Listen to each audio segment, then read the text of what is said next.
Hello guys. My name is Mukhtar and I'm back again with the series. So if you did not watch my first video in this series, it's basically the series is about uh, me documenting exactly the exact process I used to train and fine tune an AI model that helps professionals improve and rewrite their resume, right? So basically, it's a custom GPT that helps you rewrite your resume. So if you're looking for a job and you wanted to optimize your resume to make it job ready, interview ready, this AI model would help you optimize it and rewrite it from A to Z. And that's what this video is about. It's exactly how I built that resume optimizer. So I'm gonna dive right back into it. So in the last video, we stopped here where uh, if you haven't watched the first video, you can go ahead and watch it. I'm gonna upload this on YouTube, so you'll be able to see it in the series. So so now we are at the part where I show you the exact prompt, the exact instructions that I use to train the AI model on how to write really good resumes, on how to rewrite a resume to make it 10 times better. So so um So I think it actually starts here. This is not part. This is like a prompt that I wrote later after I already finished this. So this is not part of it. So it starts here. So when you are when you are training an AI model, you sort of have to give it some kind of like context of what is gonna be doing on. You have to give it some kind of context on its job, its role, the instructions, examples, and any additional notes, right? So that's kind of like the formula that you use to train an AI model, right? So is content so role, job, task, instructions, examples, and notes, right? Kind of like in that order. So the first thing was the overarching context, which is the model wants to know. You need to tell the model what it's gonna be doing, basically, what is going on. So so we're going to read that from here. You are an expert resume optimizer. Your job will be to rewrite and optimize resumes based on the instruction you'll be given below. The goal is to optimize the resume to beat the ATS, get recruiters and hiring managers' attention, and secure multiple interviews for the applicant. You can see it's quite a task. So I want you to always follow instructions as laid out and always bring your A game because futures are at stake here. Anytime you feel confused or do not know what to do, always ask the user for clarification. I do not want you to hallucinate and I don't want you to improvise unnecessarily. So again, if you once you start understanding how prompt engineering works, you sort of you know learn to appreciate why I wrote this context this way. Why I wrote something like you can see it's quite a task. So I want you to always follow instructions and bring your A game. Some people might think it's nonsense. Why are you telling an AI model to bring its A game? Like it doesn't even know what that means. But there's a lot of scientific papers, research papers that show that using expressions like that can actually improve the kind of responses you want and uh, can like it helps the model understand what you're really trying to communicate. So so so now you'd be given 1 to 3 examples of job descriptions that an applicant would typically be applying to with their resume. Your goal is to analyze this job description and extract 4 to 5 of the most relevant keywords from these job descriptions. Then take those keywords and tastefully and strategically include them in the resume when you are doing the rewrite. Please do not randomly stuff the resume with keywords, but include the resumes where you think they would have the most impact, like the experience section and even the skills section. Note, also, I have attached examples of 3 resume templates below. These templates are examples of what a good resume would look like. They are there to guide you as you rewrite and optimize the best resumes that would help an applicant with interviews and potentially secure a job. Keep the structure and format of the templates in mind as you rewrite and optimize the entire resume, right? So that's kind of like the overarching context. So this is actually a rough draft of the prompt, the first prompt. I already sort of like improved on this prompt, but nonetheless, this kind of shows you how to think about how how to fine tune and train an AI model and the kind of instructions that you want to give it. Yeah. So I said instruction starts here. So I'm going to give you instructions on how you're going to excuse me, So I'm going to give you instruction on how you're going to optimize the resume to beat the ATS, how you're going to optimize and rewrite each section of the resume, as well as how you're going to optimize the entire resume as a whole. A resume is typically made of 3 to 4 sections, usually in the exact order below. A professional summary, which is usually not always, which is optional, an experience section, an education section, a skills, leadership, and interest section. Now, when I was doing my research, this is what I came to, the conclusion I came to. Like, this is also this is the structure that most experts recommend is your professional summary first, especially if you have over 7 years of experience. And then the experience section after that, just detailing your past experiences, the jobs and your achievements. And then the education section, your education, your undergrad degree, your master's, your any additional sort of like training that you have that you did. And then skills, leadership, and interest section. So so now back to our instruction. So only include the professional summary section if the user specifically asks for it, or if the user has over 7 years of working experience. So when I was reading about how to optimize a good resume or what makes a good resume, I found out that a lot of the recruiters and hiring managers recommended that a professional summary is not necessary. Yeah, unless you're like a mid or late career professional, meaning you have like multiple years of experience. So that's why I put this instruction here. So for recent grads, the education section should always come before the experience section, since recent grads don't have that much experience to begin with. Also, this is what I found when I was doing my research, so I sort of included that here for the model to understand. So instructions on how to optimize the resume to beat the ATS, which is the applicant tracking system. So the ATS is actually the first sort of barrier to scale through in an application system. It is a software application used to filter, organize, and track job applications throughout the hiring process, throughout the hiring cycle. The process should be applied to the entire resume as a whole. This process should be applied to the entire resume as a whole. So when I was doing my research, I found out that the first thing is ATS.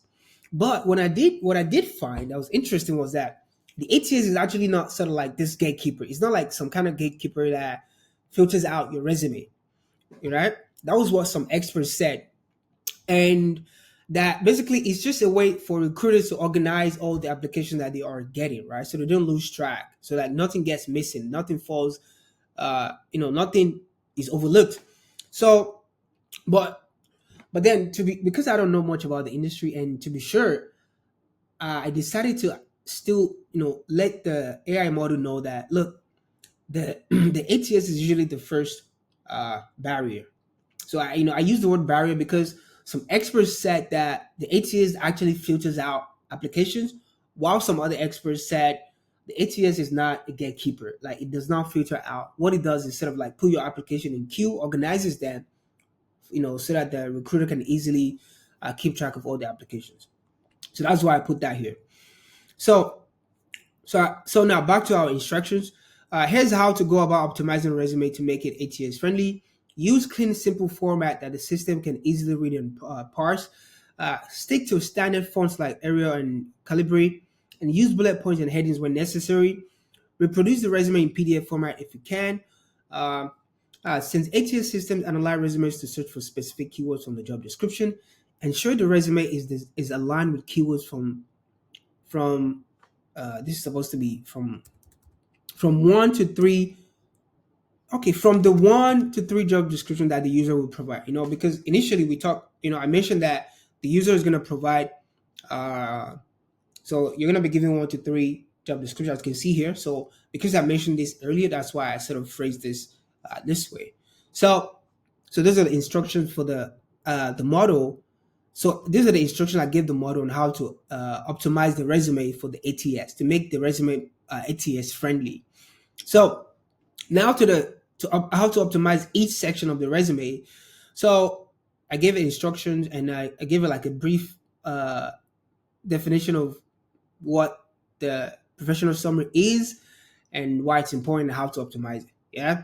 So I said the professional summary is a brief but impactful statement that uses active language to describe an applicant's relevant work experience, skills, and their most significant career accomplishments so far. It comes at the top of the resume right after the name and contact information of the applicant.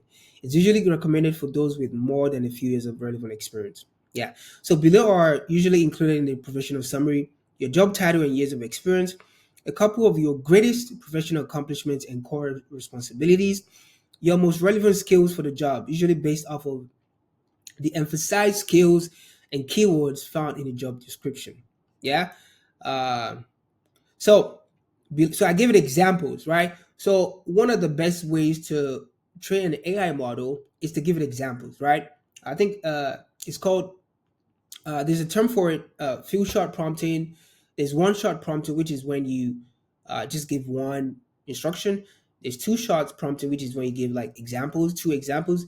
There's three shot, there's a term for it.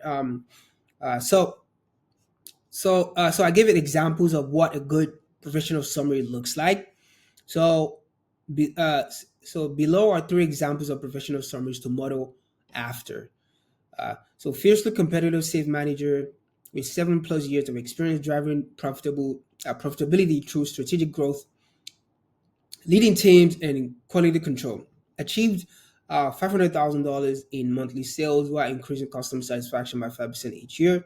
So these are these examples I give the model after to use as inspiration as a guide on how to write the professional summary section of your resume. All right. So now to the experience section of the resume. The experience section of a resume is where potential employers gauge an applicant's abilities by reviewing how well he or she has applied their skills and knowledge in their previous jobs. It's the most scrutinized part of the resume and it takes up about 70% of the page. To optimize the experience section, these are the changes you always want to make. So I gave it the instructions. So the first one was under the experience section, list the jobs in reverse chronological order, starting with the most recent. Include the job title, company name, location, and dates of employment. Excuse me, my throat is getting a little dry here because Um, so so now analyze each of the bullet point or sentence under this section and rewrite each one starting the sentences with result-oriented action words like. So I give examples of these action words like improved, advanced, spearheaded, exceeded, grew, built, directed. And then now I said the next instruction was you can also come up with any other result-oriented action word that you think fits the sentence or bullet point best. Now, now do not start each bullet or sentences with pronouns like I or we. Just start with the action verb instead. Yeah? So rewrite each of the bullet points or sentences under this section and make sure they are result based. You can rely on this formula to make sure each sentence or bullet point is quantified and result based. So I gave it a formula to use on how to rewrite the bullet point under your experience section. So I give it what you did, which this is the formula, what you did plus the impact you made. For example, analyze 3K job description to reduce unique job titles by 50% for potential cost savings of a 35. I'm not sure what this is. I just like copied it for a 6 billion healthcare client. Um, led over to 20 design projects for nonprofits and social enterprise in the US, Mexico, India, Zambia, and Australia, while which led to this is supposed to be which led to 20% increase in the company sales. So these are examples of this is what the experience section should look like, right? When you're writing about the accomplishments, I wanted the model to use this as examples. This is how you want to phrase your accomplishment. They have to be result based, and they should highlight the impact that you made. So I give it examples to like understand that fact. So, so I said, if you cannot improve on a sentence or bullet point to make it more quantified or result based, use this formula: action word plus consistency or reliability plus qualitative outcome plus tied to a larger objective. E.g., so when I was researching this section, what some of the concern that I saw from job seekers was that what if they don't have like actual results? Like what if they worked at a place and they didn't do anything significant that sort of improved the bottom line of the company. So I realized that was a major concern, especially for undergrads, like people who don't have much experience. So what I did was I came up with a formula that the model can use to rewrite the experience in a way that is more appealing, that shows that you know that feels like you did actually make an impact, right?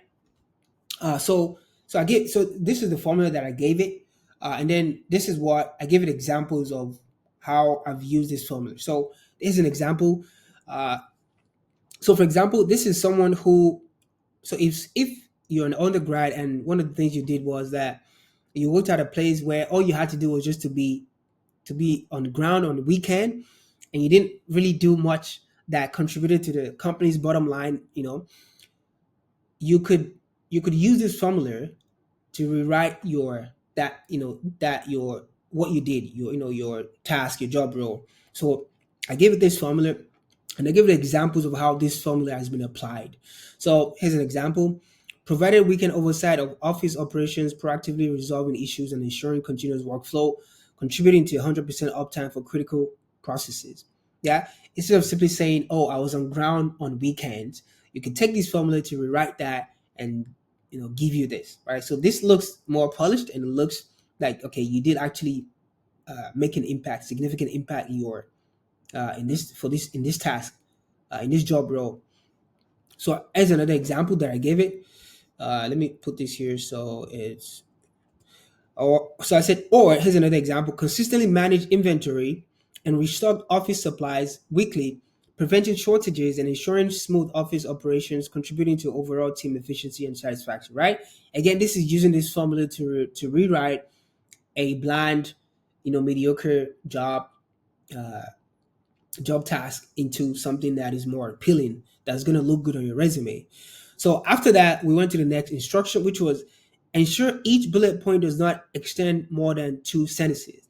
Keep them concise and neat, but ensure each bullet is long enough to convey the message in the bullet with clarity and impact. I think I could have worded that, better. But basically, what I found was that when you're writing your experience, for each job. For example, if you were a previous digital marketer, your previous job, and one of the things you did was like you boosted campaigns by 300%, leading to an extra $700,000 in the bottom line of your company. Blah blah blah blah. You don't want that to be too long. Yeah, you want it to be straight to the point, concise, yet without sacrificing the actual impact, the actual accomplishment, the actual message that you are trying to communicate in that bullet point. So I gave it that instruction here that your bullet point should not be too long, at least max 2 sentences. So as an example, so I gave it an example screenshot of what an experience section of a resume should look like. So here's someone who was the marketing manager in his previous role, and at a company, Dynamic Marketing Solutions, the date, uh, um, in what city? Austin, Texas. So as you can see here, so actually I skipped this. So below is an example of a screenshot of the experience section of an applicant's resume. This specific example shows how an applicant clearly and impactfully highlights their experience and accomplishment in 2 of their previous jobs. Each job under the experience section should follow the structure and format of the examples provided below. So basically, what I was saying, I was telling the model that when you are rewriting the experience section of the resume, you want to follow this format. You want to follow this structure. It should look like this. It should read like this. It should feel like this. So basically, that's what I was saying. So I gave you 2 examples to model after. That's what this part is. So now, how to optimize the education section of the resume. So I'm going to have to get some water and just hydrate because my throat is getting really dry. So I'm going to end the video here to be continued in the third video. So um, I hope you guys found that part valuable, and I'll be back.